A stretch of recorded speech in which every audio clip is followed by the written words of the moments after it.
Hello and welcome to today's special episode of the Little Circular Fashion Designer Academy podcast. I am Andrea Benamegirali, an award-winning slow fashion designer, leather restorer, and passionate advocate for circular fashion.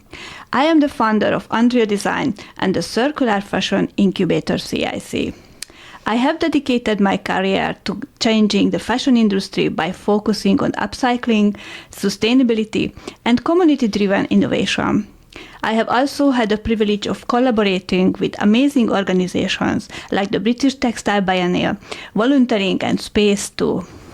Today we are diving deep into our exciting academy that's designed to help children express themselves through creative designs, upcycling, and sustainable fashion. This academy is all about inspiring the next generation to think critically, create with purpose, and develop skills that will last them a lifetime.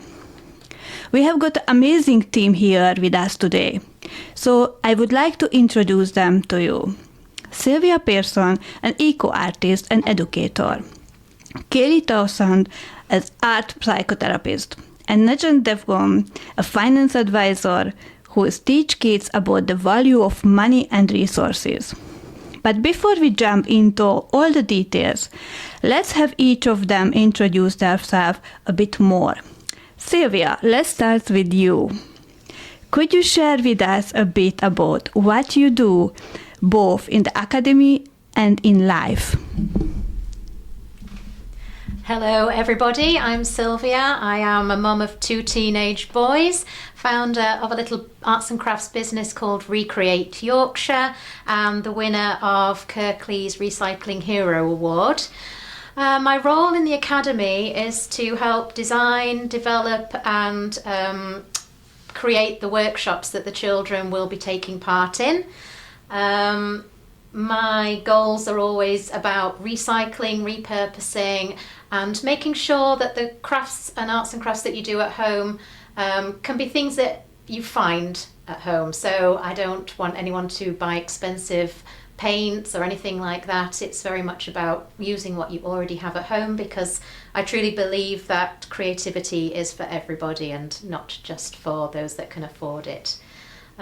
Outside of the academy, I run workshops for schools and charities and adults and businesses in a way that will promote self-confidence, resourcefulness, problem-solving skills while using materials that you find at home. So cardboard boxes, plastic bottles, cereal boxes, using old toothbrushes for paint brushes and things like that. So that's me.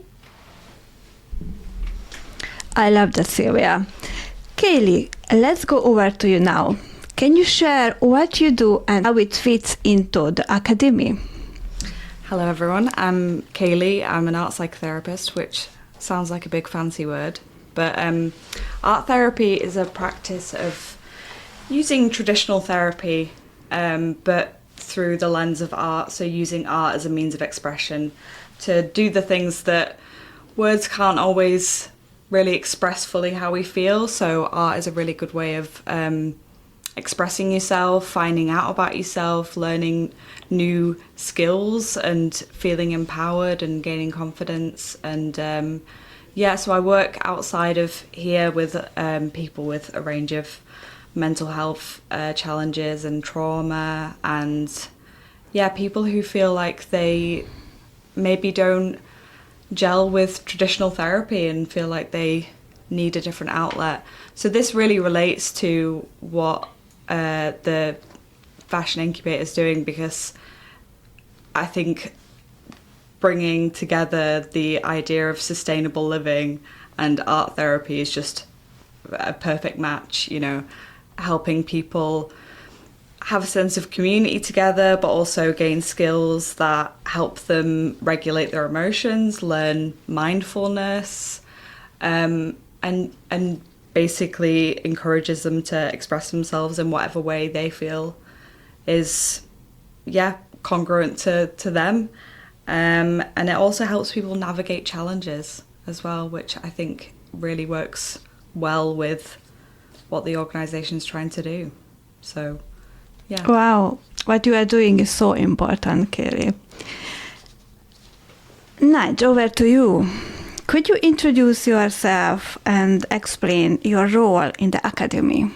So I'm Naj, I'm the founder of 2020 Financial Planning, I'm the practice principal there too. So I am a regulated financial advisor, I'm also a financial coach, and in our business we do something called financial collaboration. So we fuse the financial advice process with coaching tools to make it more accessible to people. I also have a CSR policy on financial literacy and education, so I go into groups and companies and talk to them about various different things about financial literacy, financial abuse, financial vulnerability and budgeting. Also do that in schools. In my so that's my day-to-day role. Outside of work, I'm a dad. I started the first Dads Only play group in Home Firth. It's now been going for 2 years, which is pretty good. And I suppose my role in the academy is to work with a lot of founders about how they can handle their money relationship in the years where they're building up, because it's a very difficult journey in the first couple of years. What they should do to keep themselves financially healthy, and I also sort of bring the skills of having gone into organisations and taught kids about money and investing and sustainable investment. Wow. Me, as an upcycling fashion designer, I will teach traditional sewing techniques, starting with the hand sewing, embroidery, and upcycling. As they build confidence, I will introduce sewing machine skills, empowering them to create and upcycle their own garments. Collaboration is also a huge part of my work. I love working with other designers, artisans, and creatives to bring circular fashion to life. By sharing skills and ideas, we can inspire innovation and build a community that values craftsmanship over fast fashion trends. I love how each of you brings such a unique perspective to the academy. Now let's talk about why the Little Circular Fashion Designer Academy is so important for young children. Sylvia, let me ask you. How does encouraging children to use recycled materials for design help them, not just creatively, but in terms of how they think about the world?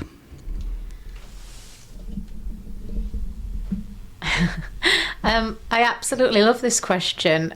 It is the backbone of why I created my own little business, and it's practically my manifesto, and I could talk for hours about it, but I'm going to just try and break it down into a couple of little sections. So environmental awareness, the children can develop a stronger understanding of sustainability and the importance of reducing waste. Recycling is actually quite a minefield in terms of, what you can put in what bin.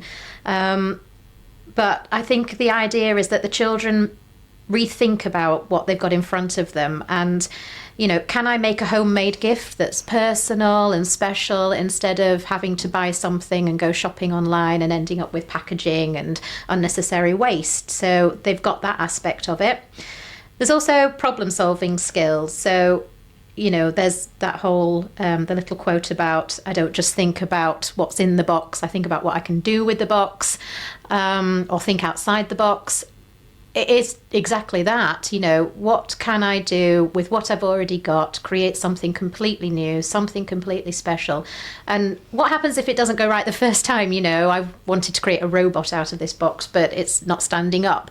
It's great that they have to then rethink how they built it. It's not about, oh, I've made a mistake, I've got something wrong. It's just adapting and improving. And I think those are great skills in general to have in life. Then there's also the empathy and the responsibility side of things, I think. When you talk to them and they start to engage with recycling materials and being sustainable, they begin to see how their small role becomes part of a big global issue. I might be putting something in the waste here, or if I throw a bit of rubbish away here, or, dump some clothes in the bin. What happens here in my little community, how is that going to affect the world elsewhere? So, our waste can be transported to another country. A bit of rubbish could be blown out of the bin and affect the nature and the wildlife around them. So they start to see that as a bigger picture.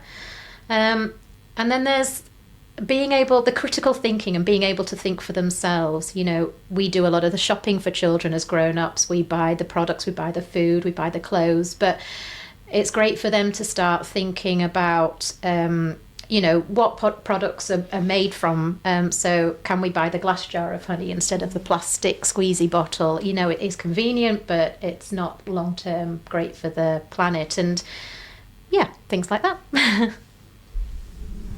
Yeah, that's such a great point, Sylvia.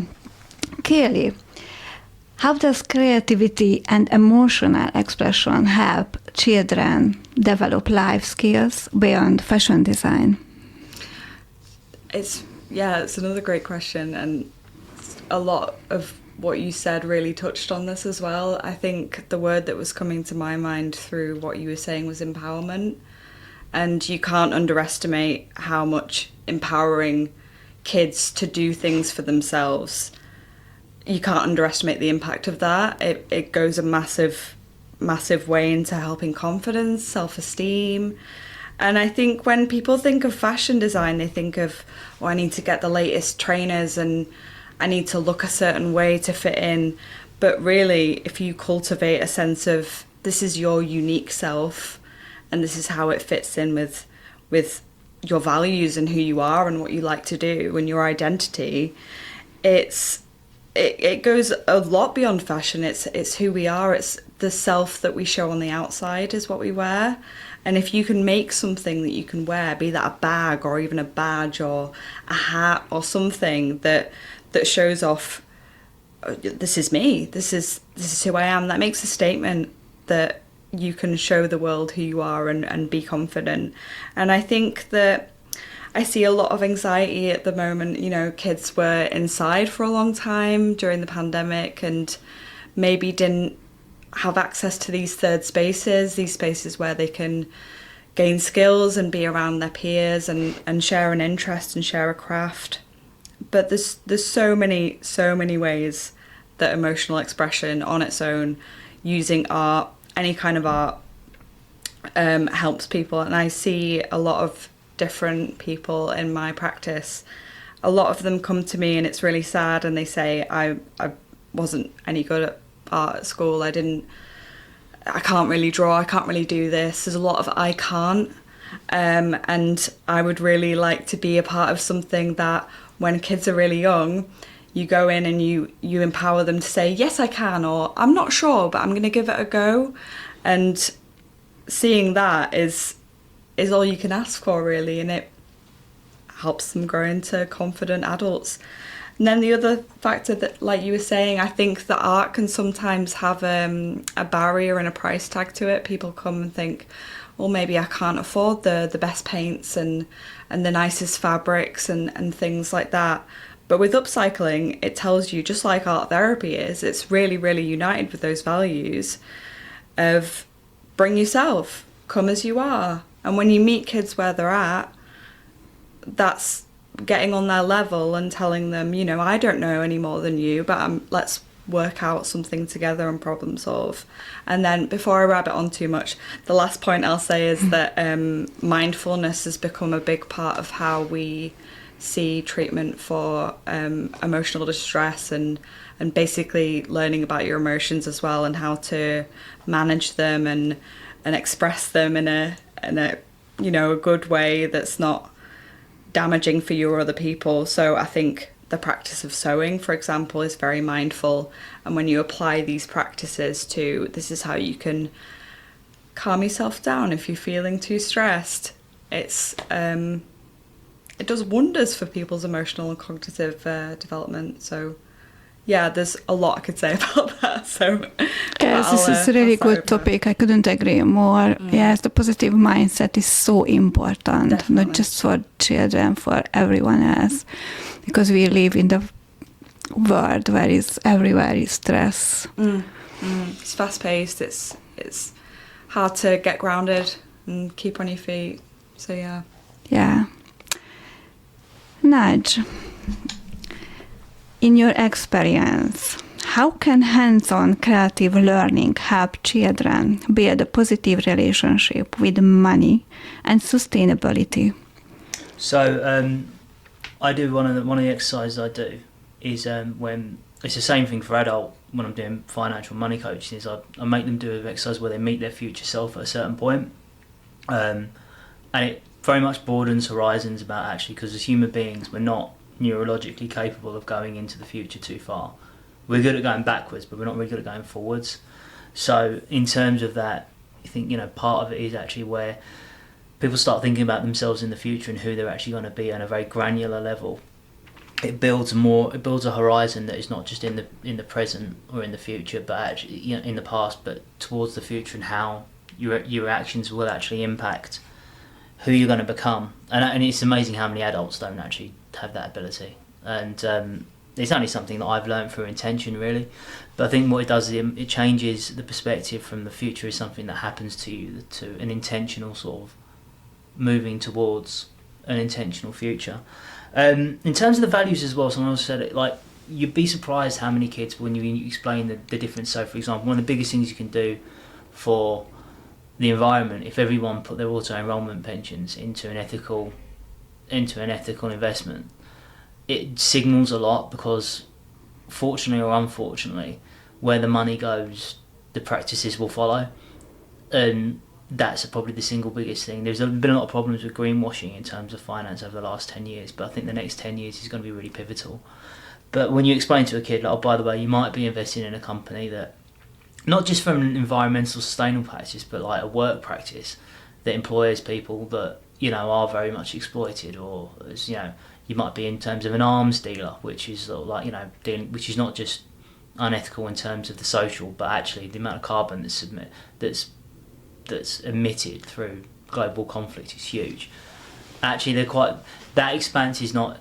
It's not they're not able to comprehend it. It's just people can only comprehend, especially kids, what they're actually educated in, and it's much more. It's an expanse in terms of people's values. Kids' values will only grow with what you give them. In terms of if you don't educate someone on something, they're not really going to have an opinion on it, and that's a fair point. And that's a really good thing. I think it's in terms of that as well, is people tend to make poor choices when they have bad money behaviours. So they tend to go for cheaper things, which are sort of disposable plastics, not very good for their actual overall financial health either. But then talk about sort of like the longevity of things. The most money education that kids are usually given is money doesn't grow on trees, and that's the sum total of money education, which is pretty poor.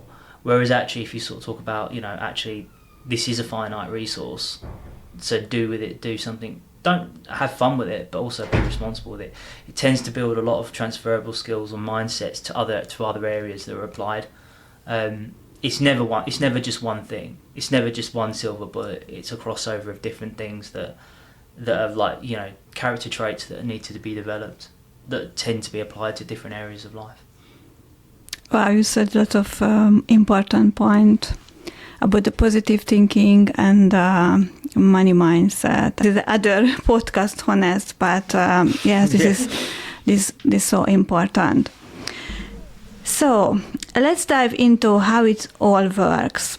The Little Circular Fashion Designer Academy runs two main programs, a school year program and a summer intensive. The Academy offers both an annual school year program and a summer intensive, ensuring year-round engagement and skill building for young designers. We are providing a safe environment for children, particularly during the school holidays. Sylvia, many parents might see upcycling is just crafting. What would you say them about its deeper value? Crafting often invokes images of mess. Mm-hmm. I think as a parent, they will think of they'll think of upcycling and then crafting and then just think, I haven't got the time or the space, and it's just going to be a great big gluey sticky mess. And there is a bit of that. And what's great about this program that we're going to run is that we'll take on the mess and and the disasters and the muckiness, and let the children explore all of that in a safe environment. But it's definitely more than crafting. We've touched on so many elements already in terms of self-expression and the financial side of things, and empathy and how our role is in the bigger world. But there's also, it promotes resourcefulness and working with fabrics and materials. We're going to get them to think about, this top doesn't fit, or it's got a stain, or it's got a mark on it. But it doesn't have to be thrown away. There's life in it still yet. It's just taking something that might be unwanted or unloved or not quite right and turning it into something that is, which is all about self-expression, making something personal, being proud of who you are, which is all going towards developing a really good growth mindset. Imperfections and mistakes, that's not something to be ashamed of. And it's just so much more than just crafting. Right. And how you do make sustainability fun and engaging for children? It's actually quite easy if you let it be children-led. They teach us as much as we teach them, I think. So, you can turn something into a challenge for them, maybe. Can you make something like a car out of plastic bottles and plastic lids? And can you race? Can you get engaged with them? Can you make one and have a challenge, parents against children? Or even, a trash to treasure contest. Have a look in your recycle bin. What can you do? And who can make something, and just challenge each other that way. There's also creating for a purpose. So could you make a bird feeder? Could you help the animals and the bees in your garden? There's also the great things, adding lights and little candles to anything makes it magical. So, upcycling jars and turning it into something magical, or making superheroes or fairy houses. You can also make things that are interactive. So homemade instruments, a comb and a bit of paper and elastic band. You've got a harmonica there, or even bottles into spaceships. Again, it's completely children-led, so think about their interests. Are they fashion lovers? Do they want to turn an old T-shirt into a pillow? Or are they fans of animals or cars, making socks into rabbits? It's all about them. It's figuring out what do they like and then just taking it from there, really. Wow, that's so nice. Kaylee, you work with children through art therapy. How can creative activities like upcycling help with self-expression and confidence? So many ways. There's so many ways. I think one of the main ones that I think about is having a meaningful object at the end of it, or a meaningful piece of clothing or something that you've made. I think that we're all in search of that, and when something's been thrown away or discarded and it gets a new life, something that you've injected into it through making, it's that's going to make you feel confident. It's going to make you feel like you can take on other challenges. But I think building on what you said, Sylvia, about mistakes, I think we're told not to make mistakes, but they're actually how we learn, and that's going to make you feel like you can get through anything. If you do something, it doesn't turn out like you expected, you try again and you find new ways of doing it, and that really builds your self-confidence, your self-esteem, and also the sense of community that you get from it. I think with what we're trying to do here, it's a lot about coming together and finding solutions to problems that are very real, problems that we have, and problems that are becoming more and more prevalent as we, look at the news and see, like you said, Naj, what's going to come up in the next few years is going to be really vital.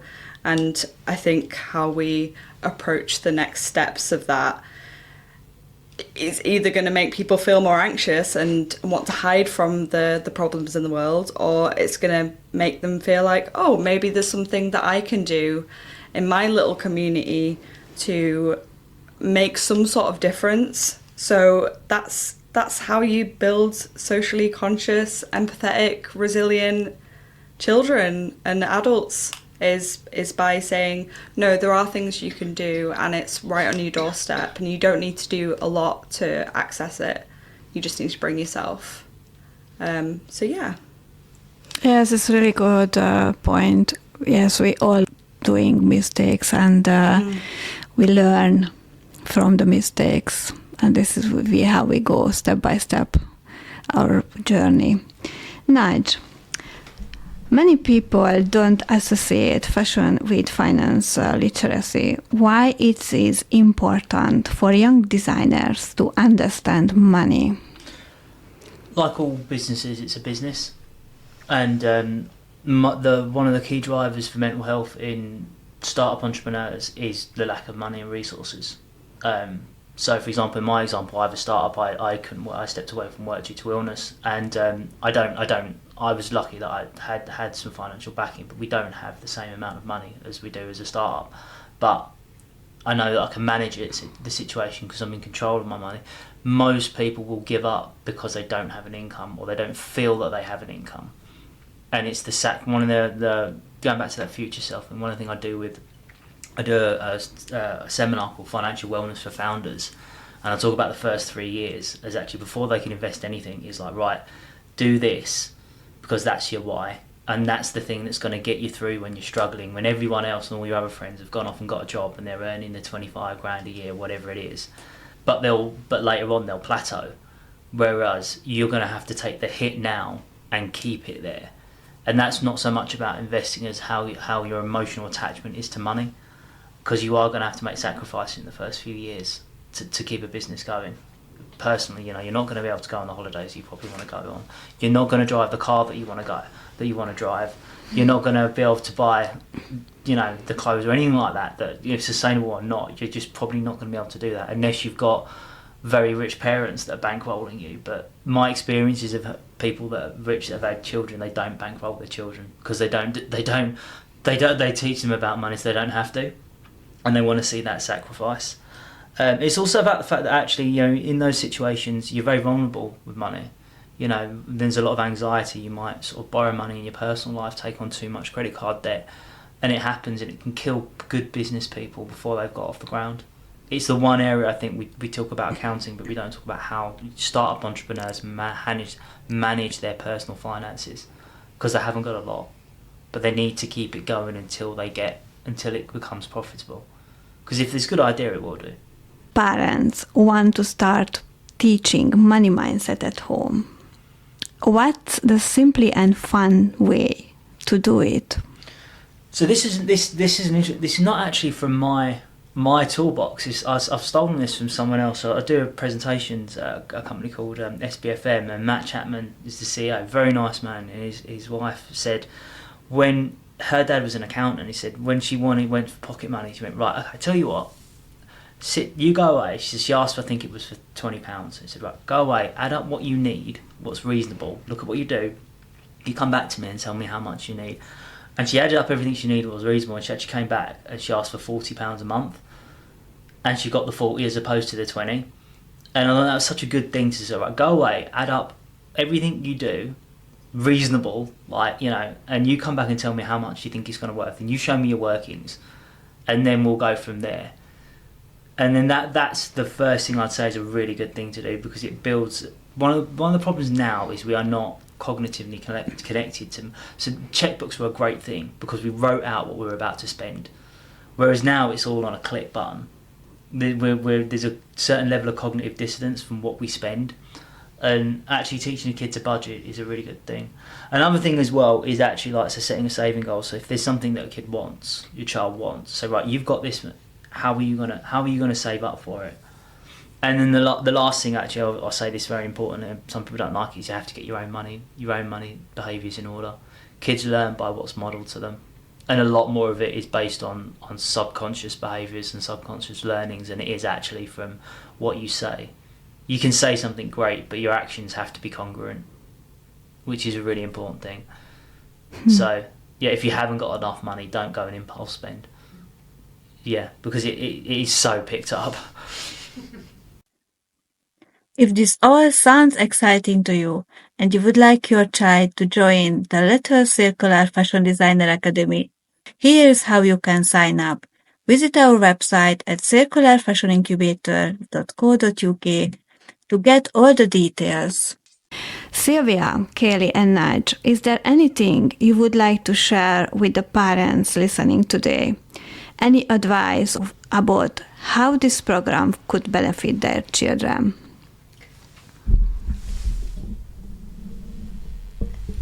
I think it's important to say that we're not just teaching art.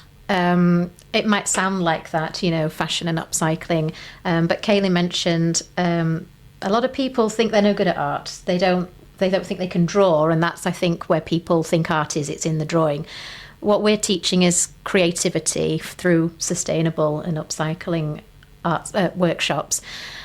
And creativity is needed in every job, in every role in the future.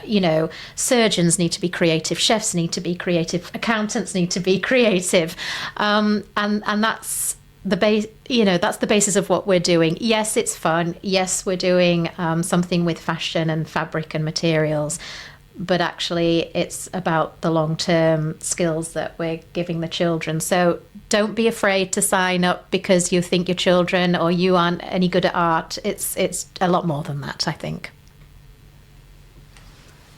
Yeah, I really, really second that. And I just from my own experience, I did a psychology degree out of school and was constantly doodling and making things, and told that it wouldn't really amount to anything, and I think that can be really damaging. So I wish that I'd have been encouraged to keep doing that and keep having my little daydreams, and it got me somewhere. It got me to the career that I absolutely love, and I get to help people and I get to work with them on their level and meet them where they're at. And yeah, if you have children, any children, all children benefit from this, and I've really seen it happen.